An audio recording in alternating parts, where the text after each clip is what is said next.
What's up YouTube, it's your boy Andre here, back with another video. Super excited about today because Sony have just announced their new smartphone flagship device for 2020. That is the Sony Xperia 1 Mark II. And in all honesty, I do like the naming of the new devices. Having the Mark II there makes a little bit of sense because that's what they use for their cameras as well. But I do like the Xperia 1 Mark II. So a very exciting announcement, a very exciting video today. So let's get straight into it.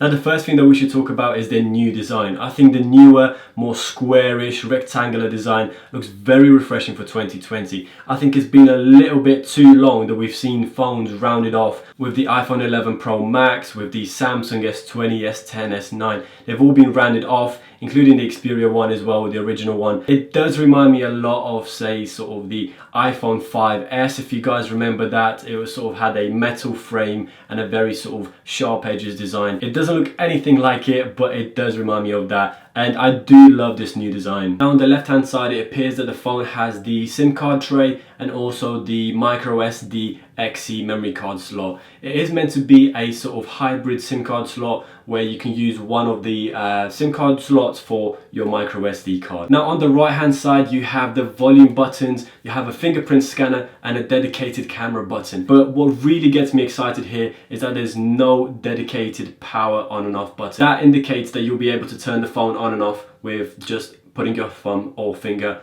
onto the fingerprint scanner or double tapping the screen to wake it up to see your lock screen menu. Now on the back, it's a very clean look. You have a triple camera setup. It's very slim, very sleek. It's very different to what, say, the Samsung S20 or the iPhone 10 Pro are doing with their sort of bulky square design on the back. I think this looks absolutely brilliant. Now moving to the front of the device, you have a top and a bottom black bar, which I don't really mind. It looks very symmetrical. They're quite minimalistic and they also house those front facing speakers. Now looking at the device from the top, you have a 3.5mm headphone jack and what appears to be a microphone. Now from the bottom, you have a USB Type-C connector and also what looks to be like another microphone. Now during their event this morning, they did announce 3 colors with the Sony Xperia 1 Mark II. That's the black, purple and white. I absolutely love the way the white looks. I got very excited about it. However, looking at the Sony website, at least here in the UK anyway, it's clear that the white is probably held for a different market. We only have the black or the purple available on the website here in the UK. In terms of dimensions, it's 165.1mm by 71.1mm wide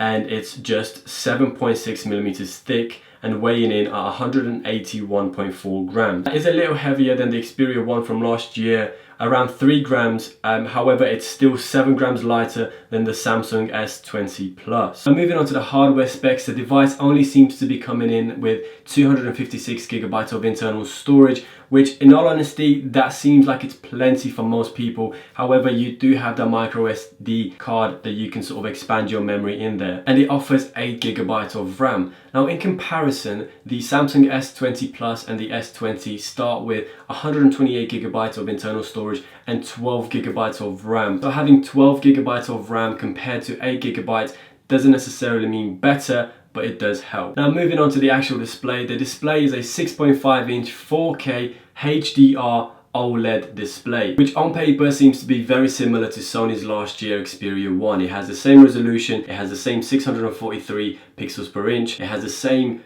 21:9 screen ratio, except this year the Mark II seems to have 84% screen to body ratio, whereas last year it had 82% screen to body. Now another very interesting feature with the Mark II is the talks about having a 90Hz refresh rate. So that means when you're scrolling through your web pages, everything will seem much smoother because the screen refreshes a lot higher. Now Samsung are claiming 120Hz refresh rate on their new devices. However, that's only available in full HD. Now what's interesting is that there have already been claims that the Mark II will not actually have a 90Hz refresh rate, but rather Sony are claiming that it will have the same benefit as a 90Hz refresh rate display. So the display will be optimized a lot better. So I don't know if that's a good thing or a bad thing, but hopefully that's something that'll be visible and we can see for ourselves. The device is still IP65 and IP68 dust and water resistant. So just to refresh your mind what that means, up to 1.5 meters underwater for 30 30 minutes. Naturally, it does come with the latest processor. We've got the Snapdragon 865,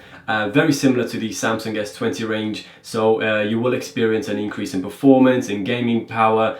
So yeah, very excited about that. It will have Android 10.0 out of the box. It will have Bluetooth 5.1, so that means your Bluetooth connectivity will be a lot more reliable. You have NFC on the back, and this time around you have the Qi wireless charging, which I'm very excited about, guys. Now, in terms of battery, the Mark II comes with a 4000 mAh battery. For comparison, the S20 Plus has a 4500 mAh battery that also has a bigger display at 6.7 inch. The S20 has a 4000 mAh battery with a 6.2 inch display, and the iPhone 11 Pro Max has a 3969 mAh battery with a 6.5 inch display. Now, the reason that I talk about battery capacity with screen size is that they're very much correlated. So naturally, the bigger the display, the more draining it's going to be on the battery. So when you're talking about a bigger device like the S20 Plus and it having a bigger battery capacity, just bear in mind that it's also going to be a bit more draining, so you could essentially get the same battery life. Now, another big change with the Mark II for 2020 is the 5G antenna, and it seems that 2020 is a massive 5G feature that all phones are trying to adopt. So 5G means you'll get a lot more faster download and upload speed. Now, in terms of the camera, this has been a huge talking point at this morning's event. Sony put a lot of emphasis on their Photo Pro and their Cinematography Pro apps,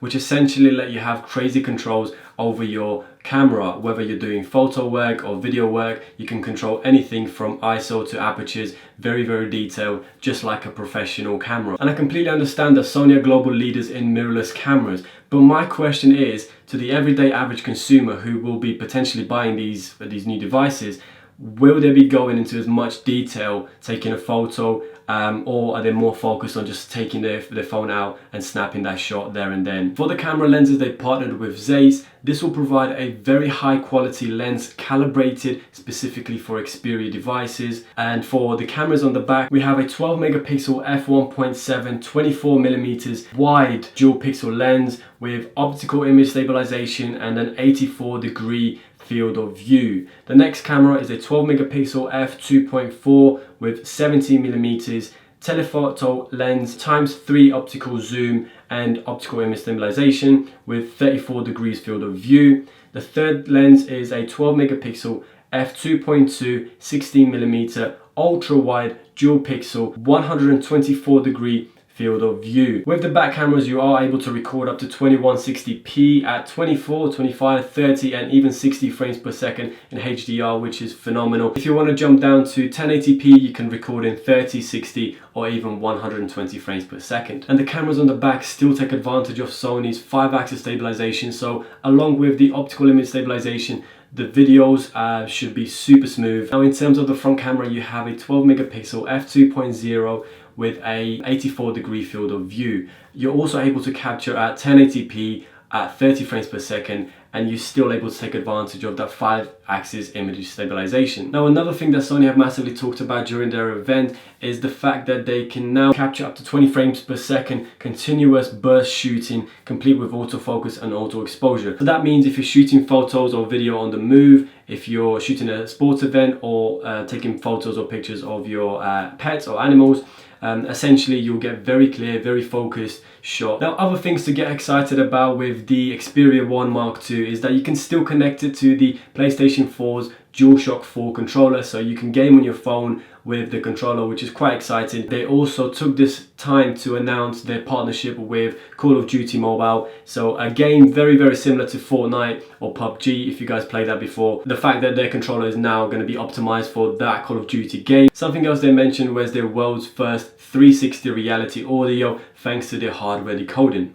Now, I don't know about you guys, but I'm super excited about the Sony Xperia Mark II. The design looks phenomenal. It's such a refreshing change to what everyone else is doing out there, and I really think that Sony have got this one right this time. As soon as I get my hands on it, I'll be doing some more videos with the device. But I really want to know what you guys think, so leave your comments down below. Let me know what do you think of the design, the features, and how it compares to other flagship devices that have been announced and released this year. So yeah, thank you guys for watching. If you enjoyed this video, hit that like button. If you really enjoyed this video, smash that subscribe button. I appreciate all your support, guys. Thank you and have a great day.